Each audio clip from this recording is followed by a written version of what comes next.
Assalamualaikum. Waalaikumsalam warahmatullahi wabarakatuh. Waalaikumsalam warahmatullahi Iya, alhamdulillah. Sehat semua Bapak Ibu? Alhamdulillahirabbil alamin. Alhamdulillah. Kita sudah join berapa orang? 7 orang ya. Berapa orang lagi yang belum join, Ibu? 3 orang lagi. Oh, 3 orang lagi ya. Gak apa-apa, sambil jalan aja ya Bapak Ibu. Kita akan memulai perkuliahan pagi hari ini. Assalamualaikum warahmatullahi wabarakatuh. Waalaikumsalam warahmatullahi wabarakatuh. Pertama-tama marilah kita panjatkan puji syukur kehadirat Allah Subhanahu wa taala. Pada pagi hari ini kita diberi kesempatan untuk menyelenggarakan kegiatan perkuliahan yang kemarin saya tentu saja mohon maaf 2 Sabtu kemarin tidak bisa membersamai Bapak Ibu ya. Jadi Sabtu pertama ada wisuda karena saya sudah prosesi sebelumnya saya tidak ikut, jadi kemarin saya ikut karena 2 kali prosesi tidak ikut tidak menjadi kurang nyaman begitu. Jadi saya ikut prosesi wisuda hari Sabtu dan hari Sabtu kemarin ibu mertua saya wafat, jadi saya mengurusi semuanya dan alhamdulillah lancar prosesnya segalanya. Nah, hari ini kita akan melanjutkan sebetulnya kalau perkuliahan pertama kemarin itu kan baru semacam introduction ya, baru permulaan, kemudian pendekatan perkuliahan dan bagaimana kita memahami perkuliahan ini dengan cara apa, dengan pendekatan seperti apa dan seterusnya. Jadi itu yang pertama. Yang hari ini kita akan memulai dengan pertanyaan yang dari Bapak Ibu kemarin, kenapa sih harus pendidikan karakter, kan begitu ya pertanyaannya. Kenapa harus pendidikan karakter, pendidikan nilai, atau pendidikan akhlak?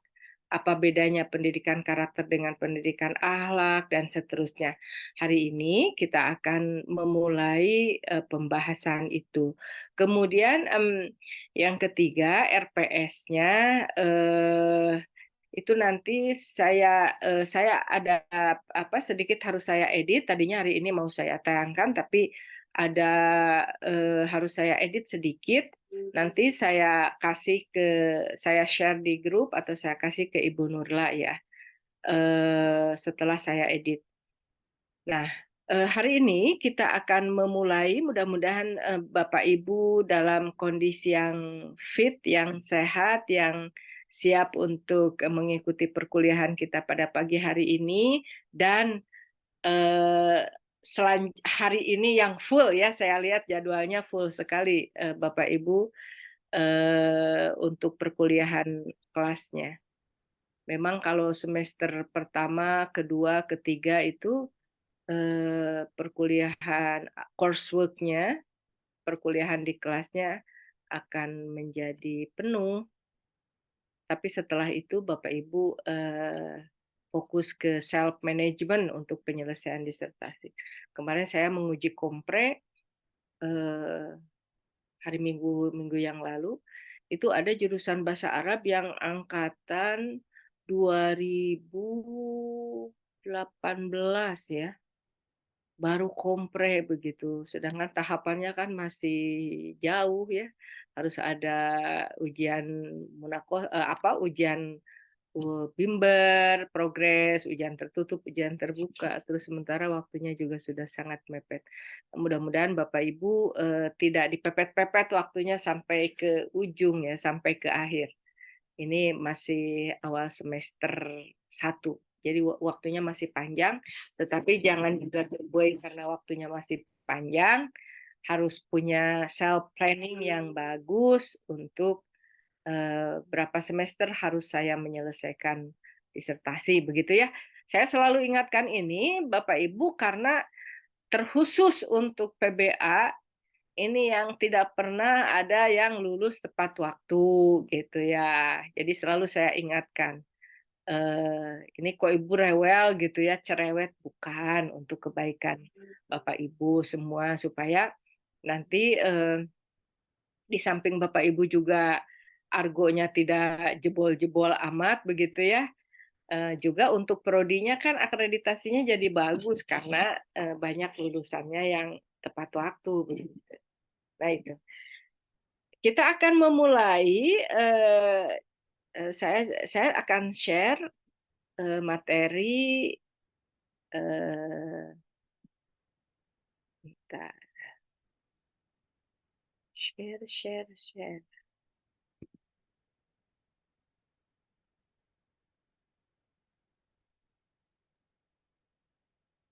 Ih,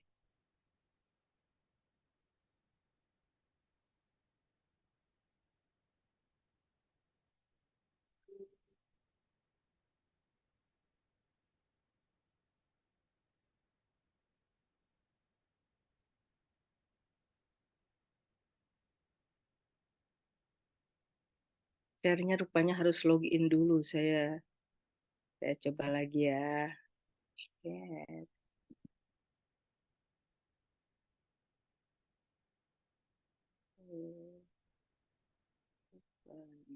Bentar, Bapak Ibu. Sambil nunggu yang belum join ya.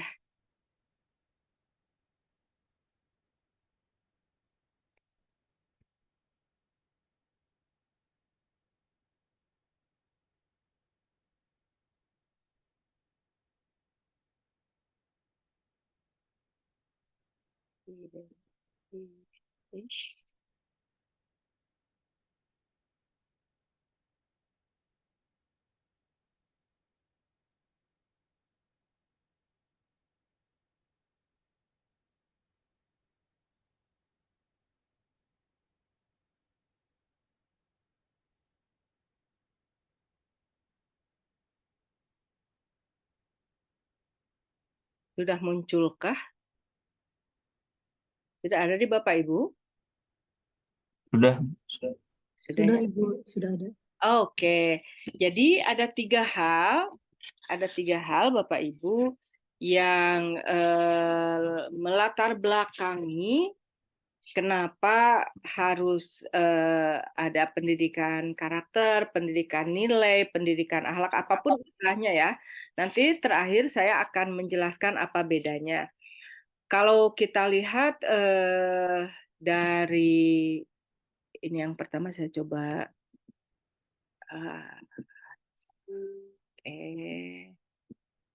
Nah, yang pertama Bapak Ibu dari tiga latar belakang itu, kalau kita cermati dari referensi yang banyak sekali, kemudian publikasi yang sangat masif pada hampir 20 tahun terakhir, itu mencermati tentang fenomena munculnya personalisme. Personalisme itu kesadaran akan hak-hak pribadi dibandingkan dengan tanggung jawab kolektif sebagai anggota sosial atau anggota masyarakat.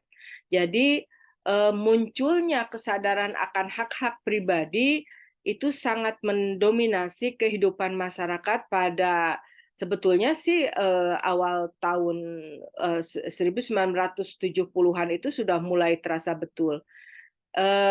Itu nggak ada masalah sebetulnya, itu sangat bagus ya karena apa namanya istilahnya hak asasi manusia itu kan menjadi salah satu keniscayaan sekarang ini.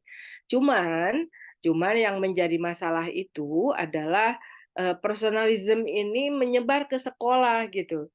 Jadi bukan hanya wilayah orang dewasa saja yang memiliki kesadaran akan hak-hak individu, tetapi juga ini masuk ke ranah pendidikan. Anak-anak sekarang jauh lebih menyadari haknya ketimbang kewajibannya, kira-kira begitulah.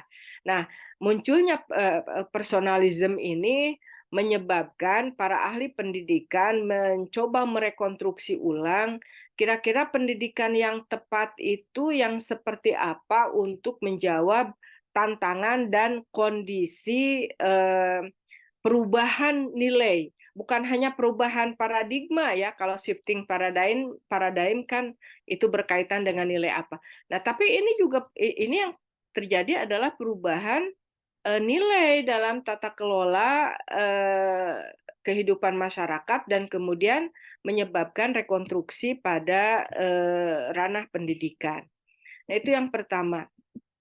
Yang kedua, Bapak Ibu, timbulnya fenomena sosial yang memprihatinkan. Nah, ini juga menjadi elevate gitu ya, mendorong, menarik untuk mengkaji ulang kira-kira konstruksi seperti apa dalam dunia pendidikan ini, baik dari sisi filsafatnya, teorinya, kebijakannya, praksisnya, semuanya, kemudian menyebabkan rekonstruksi ulang karena maraknya ini fenomena sosial yang sangat memprihatinkan.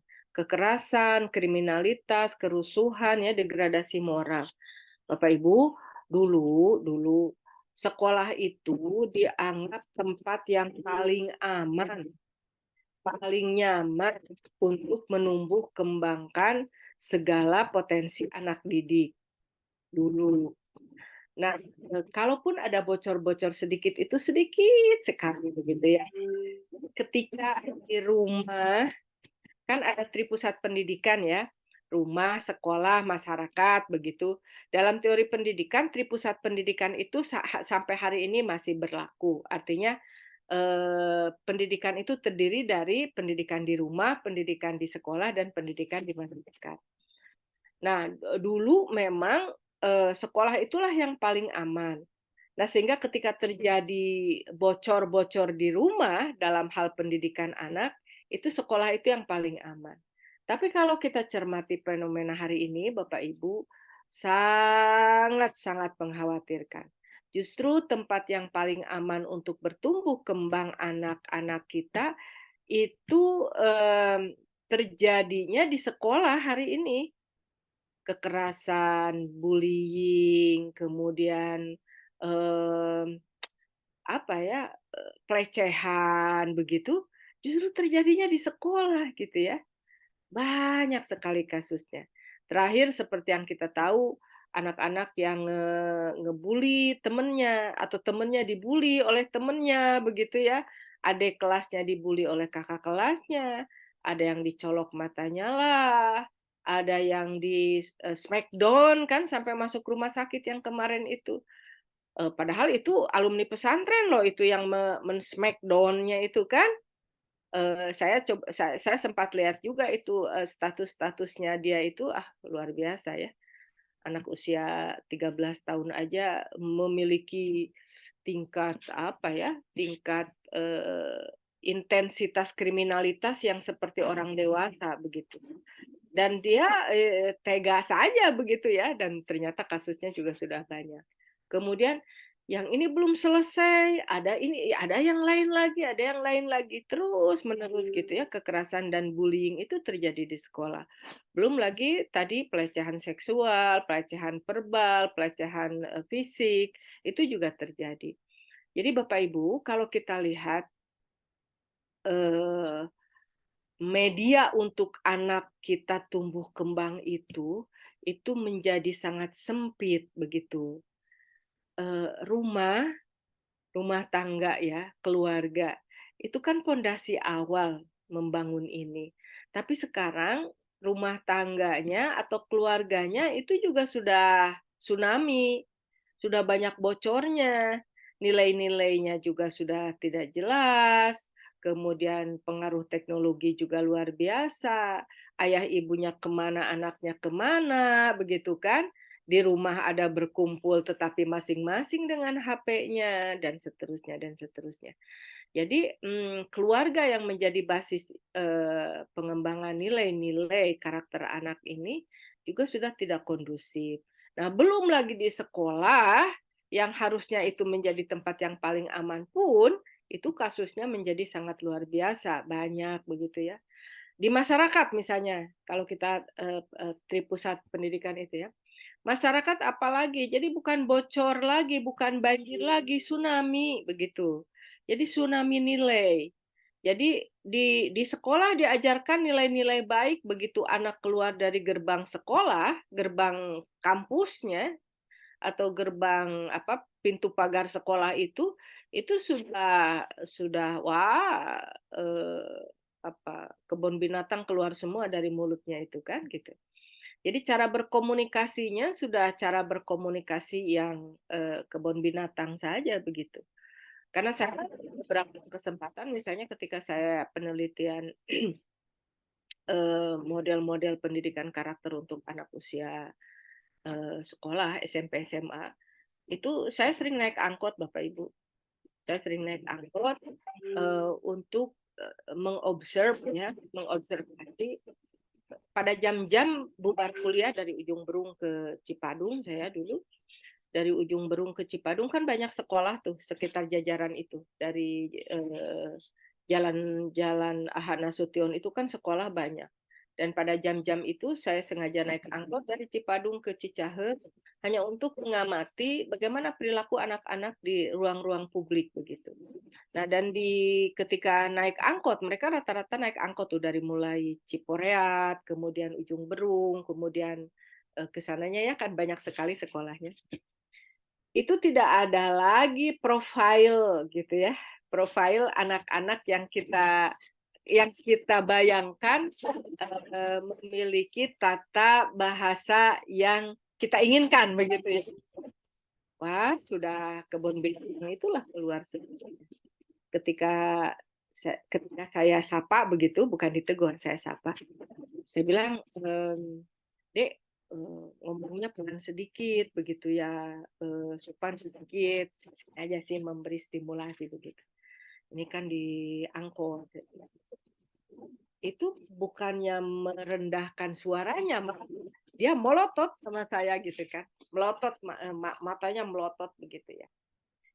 Tapi kan itu semua dalam rangka saya mengamati untuk mengumpulkan data dari fenomena sosial ini. Nah, Bapak Ibu, jadi fenomena sosial ini semakin ke sini semakin mengkhawatirkan. Karena kalau dulu pelaku kriminal itu kan orang dewasa ya dulu. Mungkin 10-20 tahun yang lalu yang disebut pelaku kriminal itu ya orang dewasa. Tapi sekarang ini justru semakin ke sini usianya pelaku kriminal itu usianya semakin muda, intensitas perilaku kriminalnya semakin berat, kemudian jumlah kasus kriminalnya semakin banyak. Nah, ini yang memang menyebabkan perlunya merekonstruksi ulang tentang sistem pendidikan yang berbasis kepada nilai-nilai karakter. Itu yang nomor 2. Nomor 3-nya,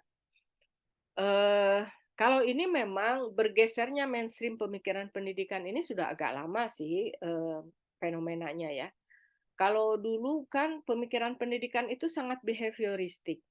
Behavioristik itu memahami siswa dalam konteks komunitasnya.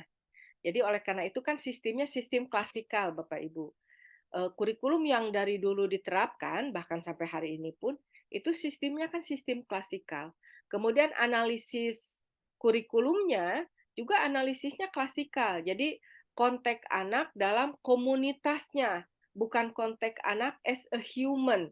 Konteks anak sebagai seorang pribadi, seorang manusia begitu ya. Nah, itu behavioristik kan dia sangat mekanistik. Jadi behavioristik itu kira-kira kalau kalau anak ingin soleh maka anak harus di training ini gitu ya. Dan itu trainingnya kan klasikal begitu ya. tokohnya kan banyak sekali, tokoh ada John Locke, ada ini. Kita itu sudah hatam ya di S1 kemarin itu.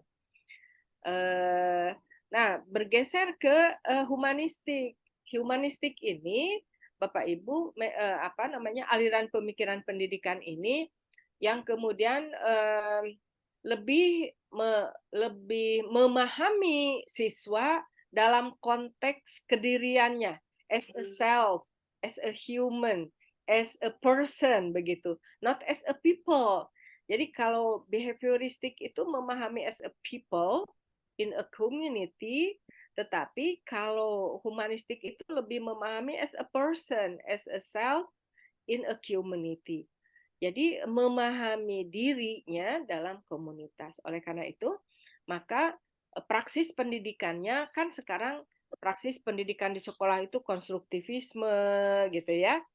Pendekatan pembelajaran macam-macam itu yang sifatnya memang konstruktivisme, tetapi filsafatnya adalah humanistik. Yang terbaru ini ada pembelajaran Bapak Ibu yang intens di sekolah atau di pesantren atau di perguruan tinggi ini. Kan sekarang ini ada pembelajaran berdiferensiasi ya, model baru ini. Pembelajaran berdiferensiasi ini itu pendekatan pembelajaran yang sekarang sedang digagas dan sebetulnya sudah sedang diterapkan. Kok sudah sedang ya? Sedang dan akan sedang diterapkan begitu pendekatan pembelajaran berdiferensiasi. Nah, ini di sekolah-sekolah mulai apalagi penerapan tentang kurikulum merdeka. IKM ini implementasi kurikulum merdeka, bukan IKN ya, IKM.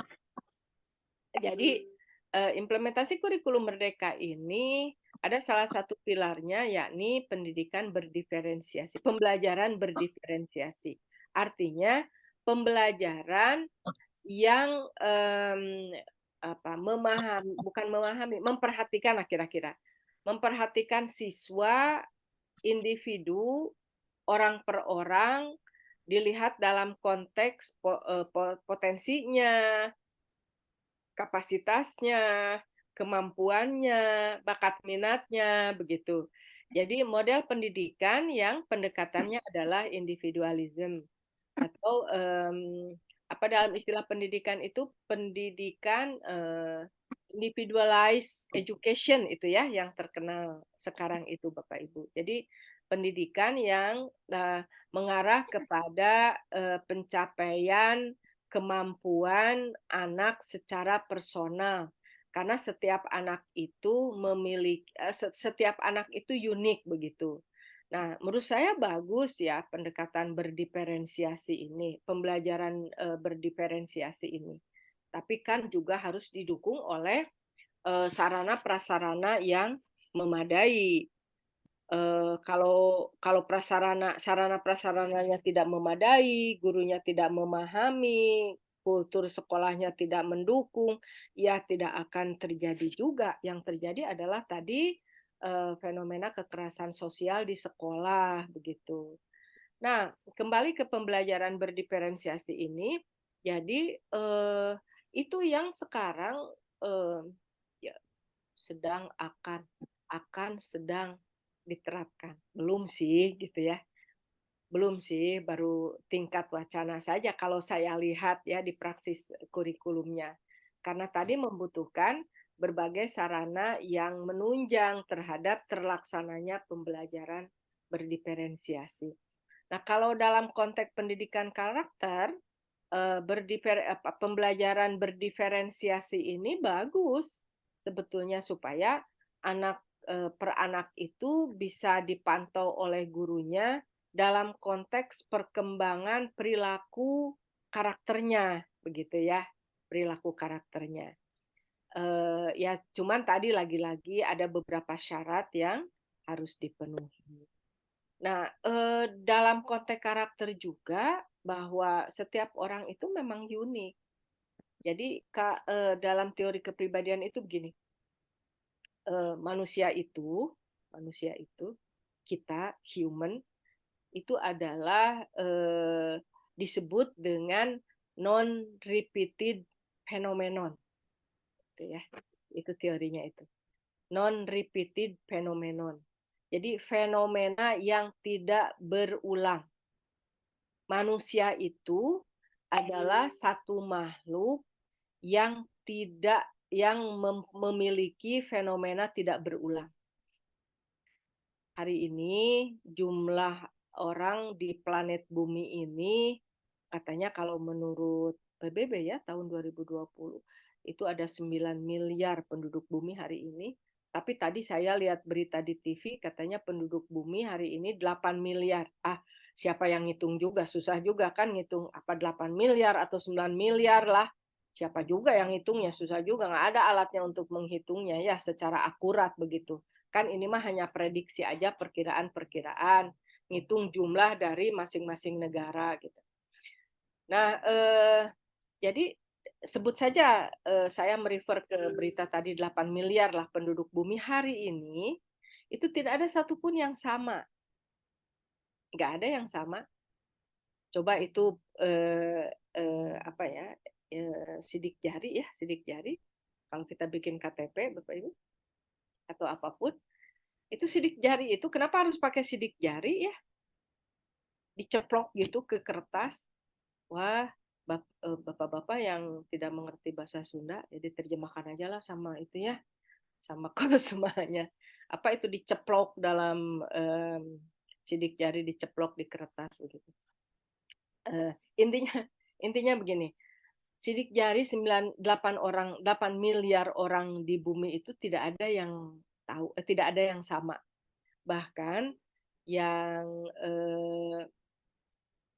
twin, yang kembar, itu tidak ada yang sama itu. Tidak pernah akan ada yang sama. Jadi betapa Allah Subhanahu wa taala luar biasa gitu.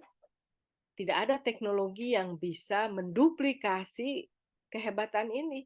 Bayangkan miliaran orang yang sudah meninggal, miliaran orang yang masih hidup, dan miliaran orang yang akan hidup berikutnya setelah kita, itu tidak akan pernah ada yang sama.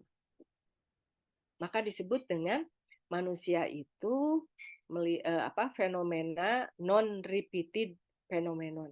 Jadi fenomena yang tidak pernah berulang, tidak pernah terulang. Jadi luar biasa sekali.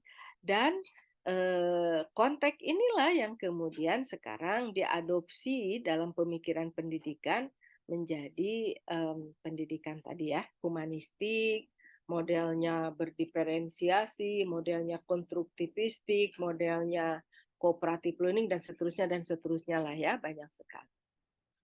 Nah, jadi itu Bapak Ibu 3 landasan kenapa pentingnya pendidikan karakter saat ini, atau pendidikan nilai, atau pendidikan akhlak begitu. Karena kita sudah bergeser jauh dari hakikat kemanusiaan kita sebetulnya kan.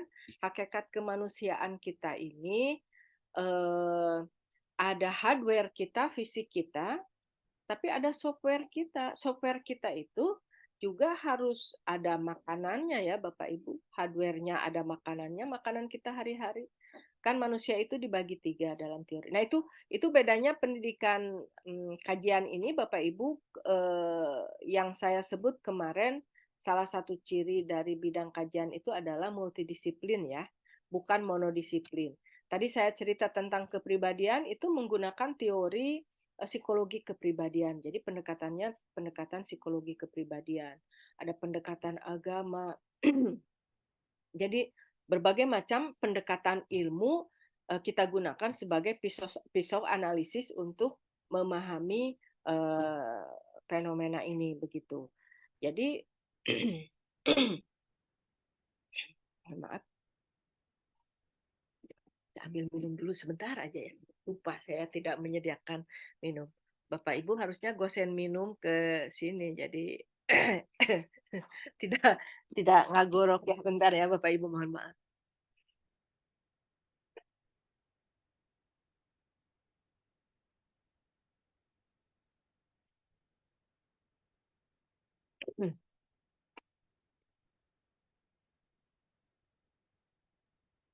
Nah, kembali tiga hal yang melandasi kenapa ini penting begitu. Nah, kenapa ini penting? Pertama, memang fakta sosiologis memperlihatkan kepada kita bahwa bangsa yang berkarakter unggul akan membangun peradaban unggul. Jadi sekarang ini bangsa-bangsa yang maju adalah bangsa yang masyarakatnya memiliki karakter-karakter unggul. Nah, ketika sebuah bangsa yang masyarakatnya memiliki sifat jujur, toleran, saling menghargai, mandiri, bekerja sama, patuh, dan seterusnya, ini adalah jenis-jenis karakter yang direkognisi hari ini ya Bapak Ibu. Jadi ketika sebuah bangsa memiliki karakter-karakter seperti ini, tangguh, etos kerja yang tinggi, akan menghasilkan sistem kehidupan sosial yang teratur dan baik. Kan begitu memang hukumnya ya, siklus sosiologisnya memang begitu. Jadi ketika sebuah bangsa itu masyarakatnya atau anggota masyarakatnya jujur, toleran, etos kerjanya baik, maka pasti sistem kehidupan sosialnya juga baik begitu. Nah, dan sebaliknya, ketidakteraturan sosial menghasilkan berbagai bentuk tindak kriminal, kekerasan, terorisme, radikalisme. Jadi kenapa misalnya tadi fenomena sosial yang mengkhawatirkan yang saya ceritakan tadi di awal itu begitu marak di kita karena kalau kita lihat teori ini terjadi ketidakteraturan sosial dalam masyarakat kita hari ini gitu. Nah, ketidakteraturan sosial ini disebabkan oleh apa? Disebabkan karena masyarakatnya nilai karakter. Nir itu tidak memiliki nilai-nilai karakter. Misalnya tidak toleran, tidak jujur, tidak bekerja keras, tidak memiliki etos kerja, rapuh ya, tidak tangguh. Makanya kalau sering baca buku Renal Kasali itu disebut hari ini adalah generasi strawberry gitu ya. Generasi apalagi ya. Jadi kelihatan bagus, kelihatan ini sekali tapi rapuh. Mereka itu fragile, rapuh gitu, tidak tahan dengan tantangan hidup. Resiliensinya rendah sekali. Resiliensi itu ketahan malangannya rendah sekali gitu. Kan sekarang ini generasinya generasi penikmat ya, generasi um, apa ya, generasi rebahan begitu. Anak-anak generasi Z dan post Z itu generasi rebahan betul. Nah, sehingga dia rapuh dan kemudian karena dia rapuh, dia tidak tangguh, dia tidak bisa bekerja sama dan seterusnya, maka terjadilah ketidakteraturan sistem sosial di masyarakat kita gitu. Itu yang terjadi. Sekolah aja harusnya menjadi tempat yang aman, kok sekarang menjadi tempat pembulian gitu ya. Kan berarti ada satu sistem sosial yang sedang tidak pada tempatnya begitu. Nah, ini yang mengkhawatirkan kita semua sebetulnya. Jadi kenapa ini penting? Kenapa harus kita kaji? Kenapa kita harus memberikan solusi? Kenapa ini harus segera diatasi? Karena kalau misalnya generasi Indonesia itu generasi emas tahun 45, kan 45 itu sebentar lagi begitu ya. 2045 itu. Jadi kalau kita tidak melakukan sesuatu hari ini, maka yang anak-anak hari ini itulah yang akan mengisi nanti di 2045 itu. Bagaimana mau menjadi generasi emas begitu ya? Kalau apa yang kita saksikan, apa yang kita lihat hari ini ya seperti sekarang gitu.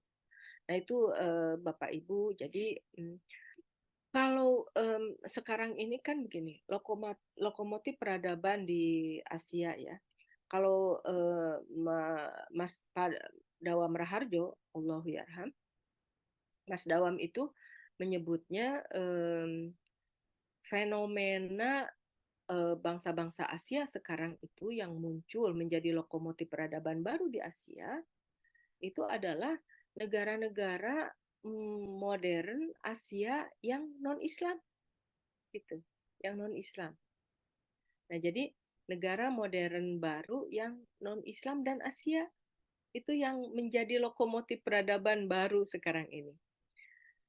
Coba kita lihat Jepang ya, Korea, Cina gitu, Singapura, kan itu. Jadi negara-negara baru, negara-negara modern baru yang menjadi lokomotif peradaban, tapi mereka bukan Islam, tapi mereka menjadi penggerak untuk peradaban baru gitu. Amerika aja takut sama Cina. Produk-produk elektronik Korea Selatan itu sudah menguasai apa namanya produk di Amerika, Eropa yang selama ini unggul itu sudah dikuasai oleh produk-produk elektronik Korea itu, Samsung dan lain-lain ya, Jepang dan seterusnya, banyak sekali gitu.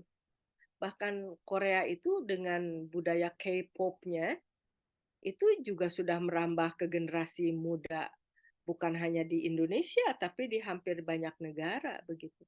Orang demam drakor kan sekarang ini, dracin begitu. Generasi muda itu kan begitu aja rebahan nonton drakor, nonton dracin begitu. Dan itu sudah masuk ke konstruksi kognitifnya. Bayangkan gitu. Mereka bukan Islam gitu. Tetapi kenapa mereka memiliki lokomotif peradaban? Karena mereka tadi memiliki nilai-nilai karakter yang baik gitu. Nilai-nilai karakter yang positif. Tadi jujur, toleran dan seterusnya ya, bekerja keras, hemat, itu nilai-nilai karakter itu. Saya pernah cerita, nggak tahu kemarin mungkin saya sudah atau belum cerita. Saya pernah di Jepang agak lama ya, mungkin sekitar 1 bulan begitu di Jepang itu. Saya dari Tokyo ke Hiroshima pada satu saat itu pakai kereta cepat Shinkansen namanya, bullet train, eh, dengan 5 teman saya. Jadi ada 6 orang yang undangan dari Mombuso waktu itu, dari anggota DPR, kemudian saya, kemudian ada unsur yang lainnya, ada 6 orang mengobservasi di sana. Jadi satu saat naik kereta itu teman saya ketinggalan ini koper di kereta karena kita susah membacanya di Jepang itu tidak. Kalau sekarang sih agak banyak katanya. Kalau dulu kan nggak ada petunjuk pakai bahasa Inggris, semuanya pakai huruf kanji gitu. Jadi tidak terlalu paham kita ya. Nah, jadi sampai di Hiroshima itu ketinggalan koper. Kita 3 hari di Hiroshima, kemudian balik lagi ke Tokyo. Itu sampai di Tokyo, di hotel di Tokyo itu koper teman saya itu udah balik lagi ke hotel gitu ya, karena teman saya memasukkan tag, name tag yang dari hotel itu, ada nama hotel di situ dalam huruf kanji yang saya pun tidak tahu itu artinya apa, pokoknya ada tanda huruf kanji, ambil di hotel masukin ke koper begitu, ternyata balik lagi gitu ya, balik lagi. Nah itu kan mungkin di kita sulit sekali ya itu terjadi begitu. Tapi kok mereka punya gitu, mereka bukan Islam begitu ya. Nah, itu satu. Fenomena yang kedua misalnya tahun berapa saya juga lupa, menghadiri hari kemerdekaannya Singapura ya. Singapura itu kan punya hari kemerdekaan mereka tanggal 18 19 Agustus gitu. Saya menghadiri pidatonya Perdana Menteri Singapura. Jadi yang anaknya Lee Kuan Yew itu. Jadi yang menarik begini di pidatonya. Pidato dia dalam 3 bahasa ya, Melayu, kemudian Mandarin, dan kemudian English. Dia pidatonya begini, Perdana Menteri itu. Di depan para tamu, yang itu juga para investor ya, Bapak Ibu. Dia bilang begini, para investor katanya silakan berinvestasi di kami di Singapura karena kami adalah bangsa yang trusted society, jadi bangsa yang bisa dipercaya begitu. Nah terus dia cerita, jadi kenapa disebut bangsa yang trusted? yang bisa dipercaya. Kemarin katanya salah satu biro, disebutlah bironya, tapi saya lupa bironya apa. Biro itu sengaja untuk mengetes tingkat indeks kejujuran masyarakat Singapura katanya. Jadi mereka menyebarkan gadget terbaru, HP terbaru ya, disimpan di tempat-tempat umum, di ruang-ruang publik.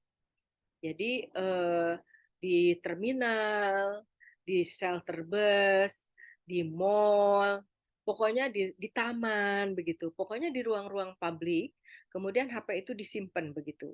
Dan itu yang terbaru. Terus kata Perdana Menteri ini, dan Anda tahu katanya 98% HP itu kembali. Jadi mereka mengembalikan ke officer, ada yang ke front office-nya, ada yang ke kantor polisi, ada yang kemana-mana. Pokoknya 98% itu gadget yang disimpan di ruang-ruang publik itu kembali katanya. Terus kata dia, bagaimana dengan yang 2% gitu ya? Yang 2% itu bisa jadi mungkin jatuh, kata dia. Mungkin juga tidak ditemukan oleh orang dan seterusnya. Tapi itu tidak signifikan, kata dia ya. Terus karena saya dengan teman di situ itu, teman saya nyenggol ke saya ya. Katanya yang 2% itu ditemukan oleh orang Indonesia, katanya begitu ya. Berbisik sama saya, tapi saya jadi pengen ketawa juga kan. Saya bilang sampai ke situ pikirannya begitu ya. Jadi seperti menghina begitu, tapi nyesek di hati begitu ya. Nyesek betul di hati saya itu ya. Tapi kalau kita cermati dengan seksama, bisa jadi ya begitu gitu. Tapi ada sesuatu di hati itu yang aduh gitu ya, nyesek gitu. Nah, jadi kembali ke sini, bangsa yang tadi itu dikapitalisasi oleh negaranya menjadi alat jualan untuk mengundang investor asing datang dan menginvestasikan uangnya. Dan otomatis semakin banyak investor ya semakin maju karena ekonominya bergerak berjalan begitu kan. Yang dijualnya adalah nilai-nilai perilaku karakter, coba bayangkan. Kan begitu. Jadi makanya sekarang ini bangsa yang maju bukan hanya ilmu pengetahuan dan teknologinya, tetapi SDM-nya yang berkarakter unggul. Begitu. Nah, ini yang luar biasanya Bapak Ibu. Bentar saya cek jam dulu nanti karena Bapak Ibu jam berapa? Jam 8.30 ya ada mata kuliah lain. Oke, masih ada 15 menit lagi.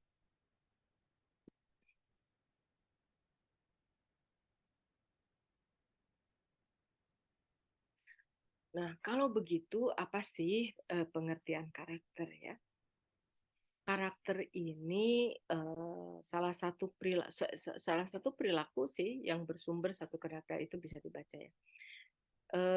Yang sering dilakukan secara terus-menerus sehingga menjadi kebiasaan yang bersifat spontan. Sederhananya begini.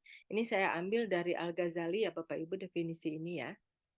Jadi kata Al-Ghazali perilaku yang terus-menerus dilakukan, yang ketika dilakukan itu secara spontan saja tidak membutuhkan pemikiran gitu. Jadi perilaku yang spontan yang dilakukan tanpa butuh pertimbangan untuk melakukannya. Nah, itu karakter.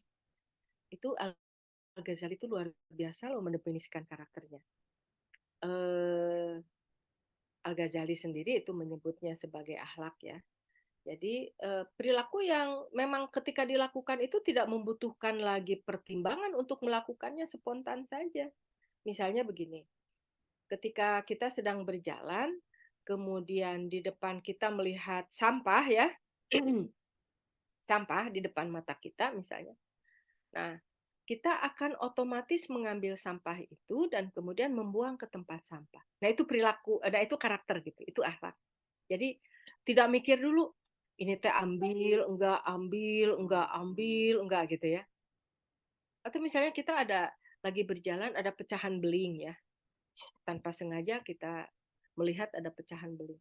Kita kan tidak berpikir lagi, ini tuh ambil enggak ya? Kalau diambil waktu saya terambil misalnya begitu. Tapi kalau tidak diambil ini bisa jadi melukai orang lain misalnya.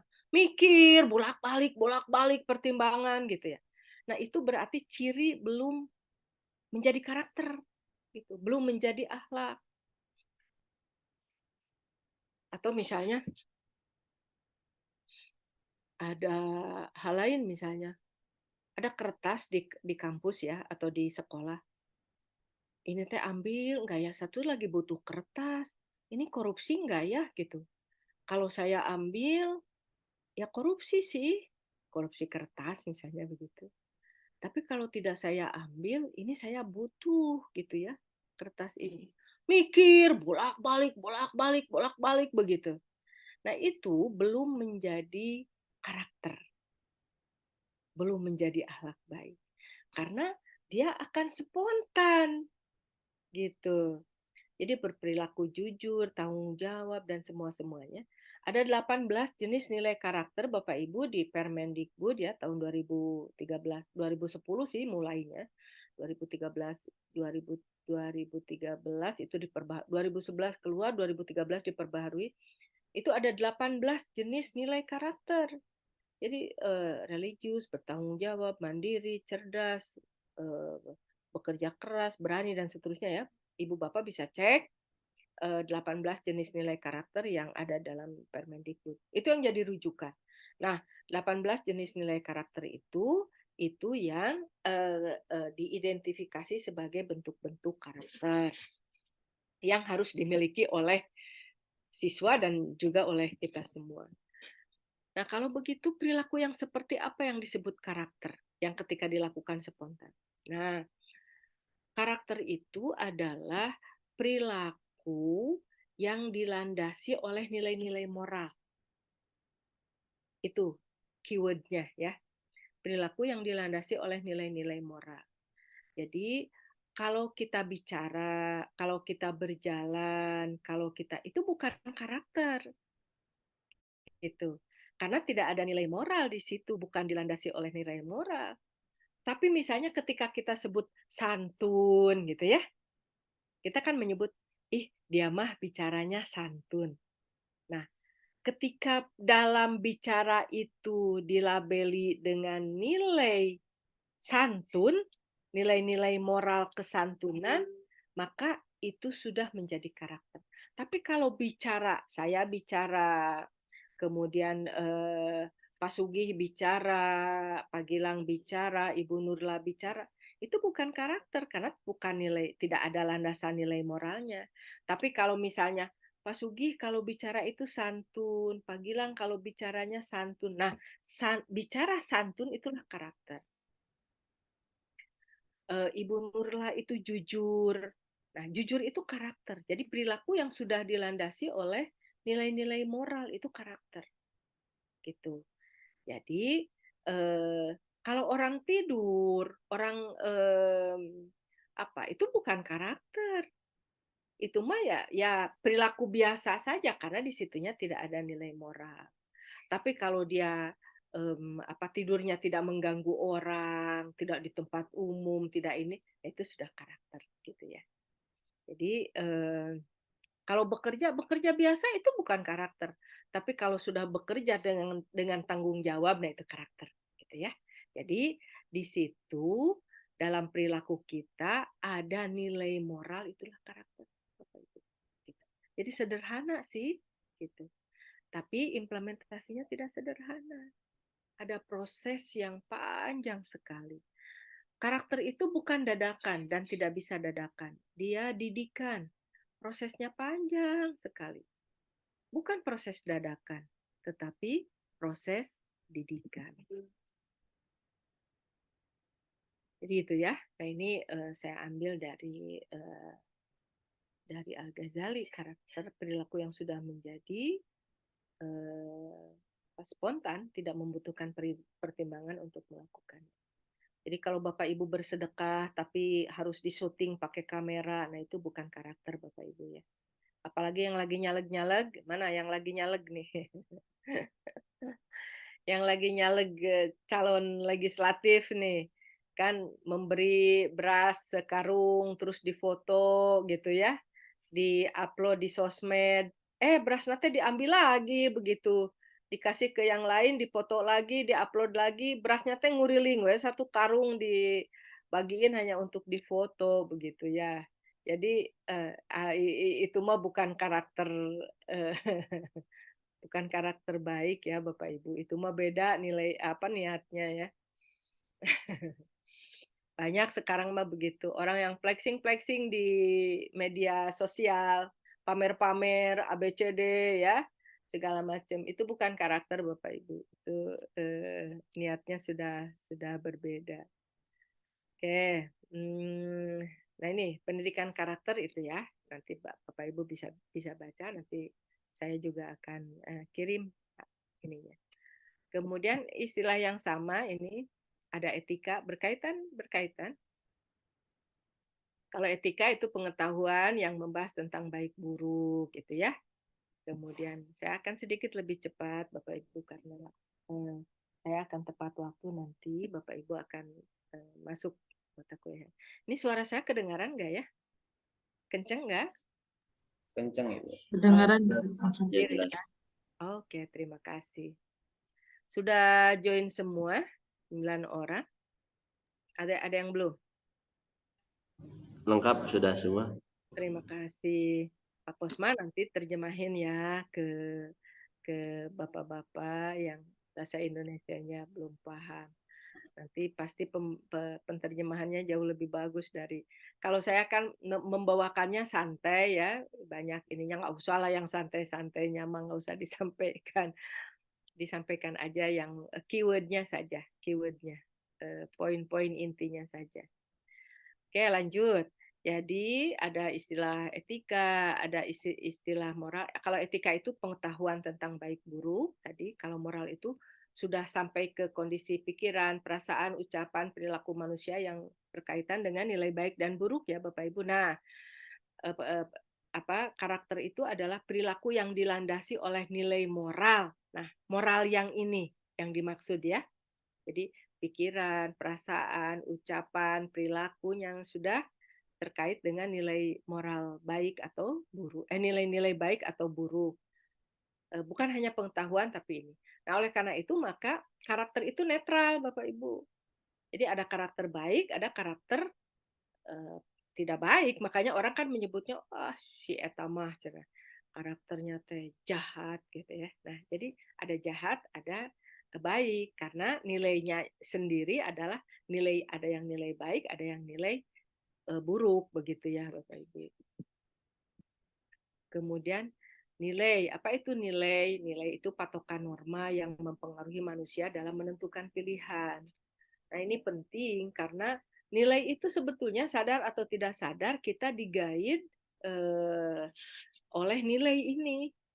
Jadi kalau orang seperti yang saya sebut tadi, ada anak yang usia 13 tahun melakukan tindak kriminal yang brutal, itu berarti ada nilai yang dahsyat yang mempengaruhi dia sehingga dia menentukan pilihannya untuk melakukan perilaku itu. Coba bayangkan. Bagaimana selama misalnya dia 12 tahun atau 13 tahun dalam masa tumbuh kembang, dia mengkonstruksi satu nilai atau beberapa nilai yang kemudian dengan nilai itu dia akan menentukan pilihannya gitu untuk melakukan tindak kriminal tadi itu. Bapak Ibu yang masih punya anak balita, batita, yang masih punya anak-anak remaja, ini kalau merujuk kepada teori ini itu harus lebih mewaspadai lagi nilai apa yang akan kita konstruksikan kepada anak karena nanti anak itu dalam perilaku hari-harinya dia akan menentukan pilihan sesuai dengan nilai yang diinsertkan oleh orang tuanya. Bukan hanya diinsertkan tetapi yang apa yang dimasukkan oleh orang tuanya secara sengaja begitu. Jadi jangan sampai nilai yang dimasukkan oleh orang tua tidak lebih kuat dengan nilai-nilai yang anak serap dari luar. Nah, itu yang berbahaya Bapak Ibu. Gitu ya. Apalagi orang tua di dalam rumah memasukkan nilai-nilai yang sengaja yang tidak baik. Kembali tadi, akhlak itu pikiran dan perbuatan yang spontan dilakukan tanpa butuh pertimbangan. Ini yang dari Al-Ghazali tadi saya ambil. Nah, jangan dulu ke sini, pilar pendidikan karakter ini, teorinya ini landasan teori terlalu banyak ya. Nanti sampai di situ aja, sampai di sini saja dulu, karena nanti kesananya sudah landasan teori. Jadi ketika sebuah kajian, sebuah bidang kajian, sebuah ilmu atau disiplin ilmu itu disebut disiplin ilmu dan bidang kajian, itu dia harus memiliki landasan teori. Pertanyaannya, apakah landasan teori pendidikan karakter itu ada? Ada. Ada 4 landasan teori dalam pendidikan karakter. Tapi itu nanti, jangan sekarang. Terlalu banyak. Nah, jadi kembali, ada satu yang belum dijawab. Pertanyaannya, apa bedanya pendidikan karakter dan pendidikan akhlak? Nah, Bapak-Bapak penasaran, Bapak Ibu penasaran, kemarin ada yang bertanya. Saya masih punya waktu 2 menit lagi ya. Saya sampaikan begini, kalau di S1, S2 yang bertanya tentang itu saya sampaikan tidak ada perbedaan antara pendidikan akhlak dan pendidikan karakter begitu. Tapi kalau S3 saya akan menyampaikannya ada perbedaan gitu. Ada 3 perbedaannya. Boleh Bapak Ibu tulis saja apa namanya untuk ininya ya. Karena memang khusus saya hanya berikan di S3. Karena kalau S3 kan alat analisisnya atau pisau bedahnya sudah tajam, sudah memadai gitu untuk menjelaskannya. Pertama, perbedaannya pada sisi pendekatannya, Bapak Ibu, pendekatannya. Jadi kalau pendidikan akhlak itu pendekatannya teomorfis, pendekatannya teomorfis ya, THEO. Nanti kalau saya tulis nanti habis waktunya, saya sebutkan aja. Jadi kalau pendidikan akhlak pendekatannya adalah teomorfis. Teo itu teologi, morfis itu dari morfis itu kondisi masyarakat ya, kondisi sosiologi masyarakat. Teomorfis. Jadi pendidikan akhlak adalah kewajiban keagamaan, kewajiban kita dalam beragama gitu. Nah,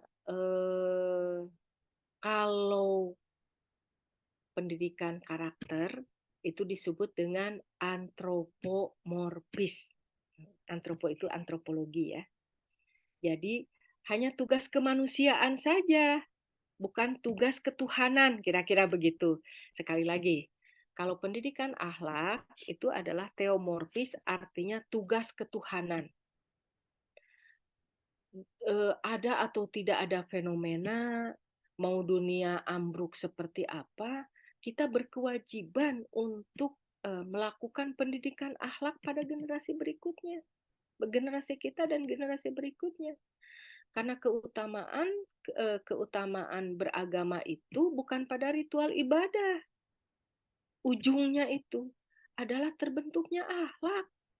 Jadi ini tidak bisa ditawar bahwa pendidikan akhlak itu sebuah kewajiban keagamaan, kewajiban ketuhanan, kira-kira begitu. Teomorfis. Tapi kalau pendidikan karakter adalah antropomorfis, kewajiban kemanusiaan saja. Makanya ketika tadi saya sebut ketika fenomena kriminal demikian dahsyat, maka harus ada pendidikan karakter karena ini ada kondisi kemanusiaan kita, ada sistem sosial kita yang sedang sakit. Gitu. Ada fenomena.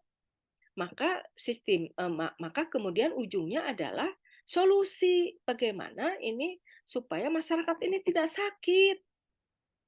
Bukan sakit fisik, tapi sakit sistem sosialnya, sakit nilainya, sakit pikirannya. Gitu. Maka harus ada sistem pendidikan yang kemudian membenahi ini. Nah, kalau pendidikan akhlak mah mau ada atau tidak ada fenomena, tetap aja orang memang di ujungnya harus tujuan ujungnya harus berakhlak gitu ya. Tuh, jadi emosi saya kalau bicara ini mah. Kenapa emosi? Bagaimana mungkin ini sistem pendidikan kita ini harus menghasilkan orang yang berakhlak, kira-kira gitu. Tapi kenapa tidak berakhlak? Nah, itu masalahnya. Ah, jadi emosi pagi-pagi, bikin emosi saja. Jadi, itu ya pendekatannya. Yang kedua, perbedaannya adalah dalam pereferensian, Bapak Ibu. Pengambilan sumber. Pengambilan sumbernya ya. Pengambilan sumbernya itu referensinya, kalau dalam pendidikan akhlak itu sumber referensinya adalah sumber referensi dari Muslim scholar, dari buku-buku Muslim scholar. Ibnu Maskaweh, ya, Ibnu Taimiyah, kemudian Al-Ghazali, Nasih Ulwan, gitu. Nah itu, jadi pengambilan sumbernya berbeda ya Bapak Ibu. Nah kalau pendidikan karakter, pengambilan sumbernya adalah dari referensi Barat. Ada Licona di situ, Thomas Licona ya, bukunya The Educating the Character. Ada Thomas Licona, ada Berkowick, ada Demon. Nanti akan kita ketemu dalam penjelasan tentang teori ya, tokoh-tokoh ini. Macam-macam lah. Maslow juga dimasukkan ke situ, ada Carl Roger di situ dan seterusnya.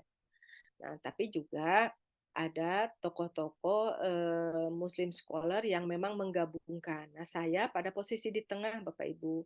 Jadi buku-buku saya, penelitian-penelitian saya itu berada di tengah ketika penyumberannya saya menggabungkan dari Barat dan dari scholar Islam.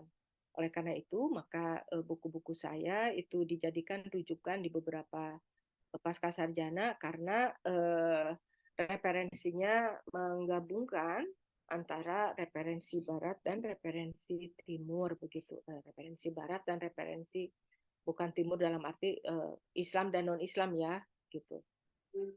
Kemudian, nah sumber nilainya berbeda ya yang ketiga ya Bapak Ibu. Jadi kalau pendidikan akhlak ya sumber nilainya ya dari agama Islam pasti sumber nilainya adalah nilai-nilai Islam, nilai-nilai budaya ya Bapak Ibu, nilai-nilai Islam dan nilai-nilai budaya. Nah kalau pendidikan karakter ada 4 sumber nilainya Bapak Ibu. Jadi ada sumbernya ada 4 di pendidikan karakter itu. Jadi agama, nilai budaya, falsafah negara, dan tujuan pendidikan nasional atau tujuan pendidikan nasional itu isinya adalah nilai-nilai HAM universal ya Bapak Ibu atau nilai-nilai universal. Jadi kalau pendidikan karakter itu sumber nilainya 4 yang kemudian diekstraksi menjadi 18 jenis nilai karakter yang sudah dituangkan dalam Permendikbud tadi. Nah, jadi di situ tercantum ada yang bersumber dari nilai agama, nilai budaya, falsafah negara, dan kemudian nilai-nilai kemanusiaan universal yang terangkum dalam tujuan pendidikan nasional gitu Bapak Ibu. Jadi ada 4, tapi kalau sumber nilainya dalam pendidikan akhlak mah hanya 2 saja ya.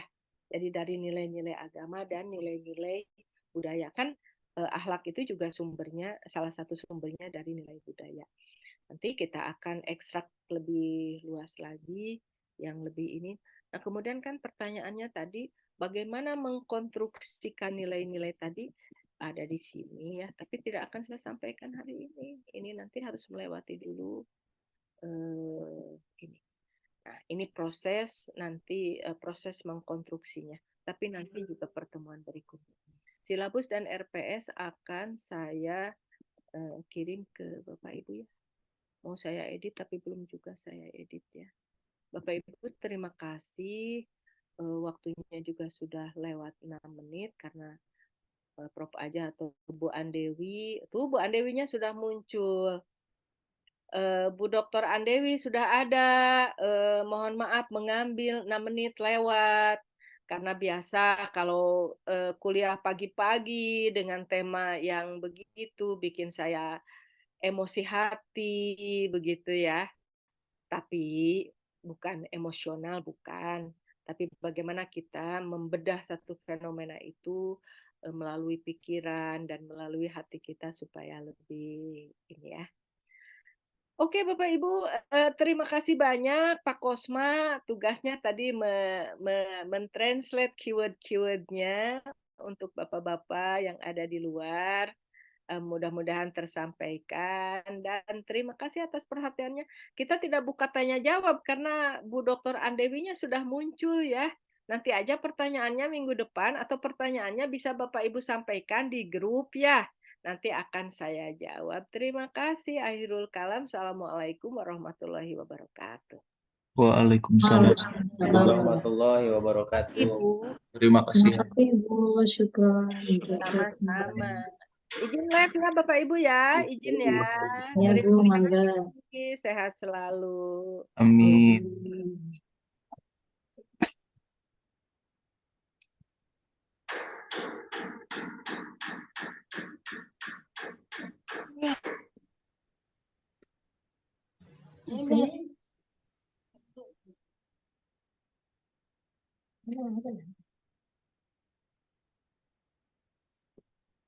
يا أستاذ رزقي الملخص لهذه الدكتورة هل أعطت بحوثات أو لا؟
Assalamualaikum. Waalaikumsalam Ibu. Gelap ya.